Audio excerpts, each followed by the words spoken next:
हिंदू धर्म के 4 प्रमुख स्थलों में गंगोत्री, यमुनोत्री, बद्रीनाथ और केदारनाथ की यात्रा को 4 धाम कहा जाता है। भाई 30 अप्रैल 2025 से यानी इसी साल ये यात्रा शुरू हो गई है।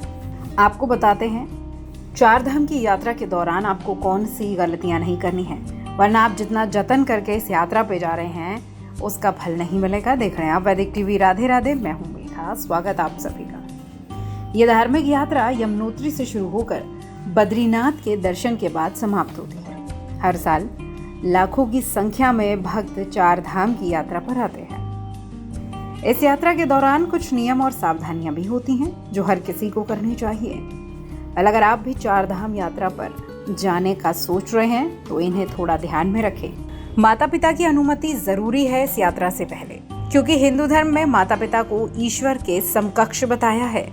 इसलिए धार्मिक यात्रा पर निकलने से पहले अपने माता पिता से जरूर इस बारे में बात करें, उनसे अनुमति लें। 4 धाम की यात्रा के दौरान आपको तामसिक भोजन से दूरी बना के रखनी है।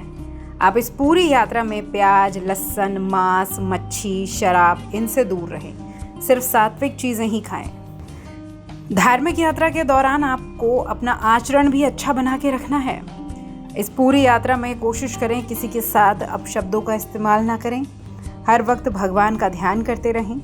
गलत विचार आपकी धार्मिक यात्रा में नहीं आने चाहिए। सांसारिक चीज़ों से दूरी बना के रखें। आजकल लोग धार्मिक स्थलों पर जाकर मोबाइल और सोशल मीडिया पे रील्स बनाने में लग जाते हैं, फोटोज खींचने में लग जाते हैं और उनका पूरा फोकस यात्रा की जगह फोटो वीडियो में रहता है। अगर आप 4 धाम की यात्रा पे जा रहे हैं तो अपने मोबाइल का इस्तेमाल कम से कम करें। जहाँ ज़रूरी हो वहाँ तो बिल्कुल करें। धार्मिक मान्यता कहती है कि अगर किसी व्यक्ति के घर में कोई मृत्यु हुई है तो वहाँ पे 12 से 13 दिन का सूतक होता है और सूतक काल के दौरान कोई भी धार्मिक काम, कोई भी अच्छा काम नहीं किया जाता। सही कपड़ों का चुनाव ज़रूर करें, क्योंकि आप धार्मिक स्थल पे जा रहे हैं तो आपको उसी के अनुसार ही कपड़े पहनने चाहिए। साफ सुथरे कपड़े हों। रंगों का चुनाव भी धार्मिक महत्व को देखते हुए करें। ज़्यादा बातचीत करने से भी बचें।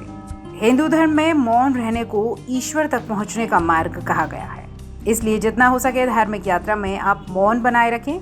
ज़रूरत हो तभी बातचीत करें। बिना मतलब की बातों का आप जवाब भी ना दें अपनी इस पूरी यात्रा के दौरान। ये जानकारी आप तक विभिन्न आलेखों द्वारा पहुंचाई गई है। वीडियो में बताई गई बातों की सत्यता की पुष्टि वैदिक टीवी नहीं करता।